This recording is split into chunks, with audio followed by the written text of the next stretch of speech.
Russ, it's even more beautiful than I could have ever imagined.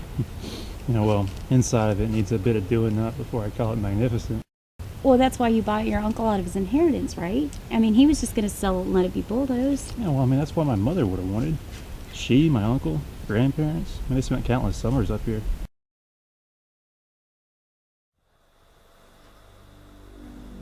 The police say they found my sister with a few bones extracted out of her body. They also matched the same case with Norma when they found her body that night in the bedroom. Her blood was drained from her. Gio only suffered a fractured collarbone from where the bullet hit him. In time, he'll fully recover. In my heart, I feel that in the end, the killer got what he deserved.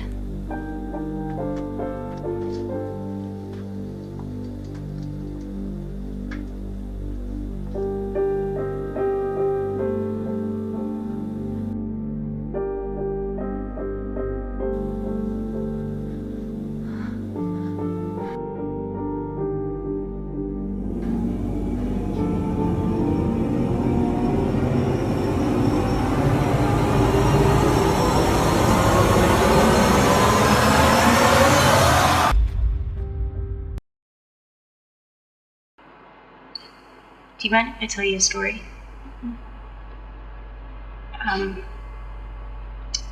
don't tell a lot of people this story because it was very terrifying for me. But I had just moved into a neighborhood and I was meeting the neighbors. And one neighbor asked me to come check out his rose garden, and he was huge, like Hagrid, Harry Potter, huge. And so I went into his backyard and he showed me the roses. It was really cool because he was taking one rose and putting another rose with it and coming up with these amazing colors. And he had this greenhouse in the back of his yard, and it was kind of like in the corner of the fence. And there was only one way in and one way out, really tiny. And he goes, go ahead and take a peek in there. And he was like standing right there, so there was no way I was going to walk in. So I just kind of like looked in. And he pushed me in, and he came in behind me and he shut the door. It was so tiny and it was so stuffy in there, you couldn't change your mind, much less try to escape.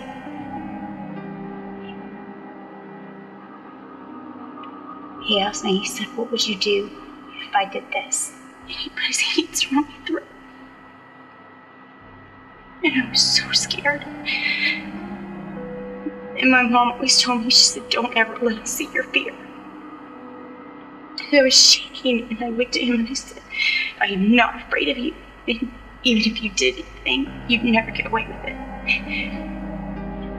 And he put his hands down and he let me out, and I ran home. And I locked myself in there for about 2 weeks. I didn't want to come out. I was scared to death.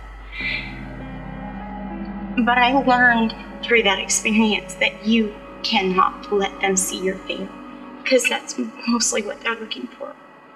You cannot run from your fear, but you can embrace it, and you can turn it on those who are trying to use it against you.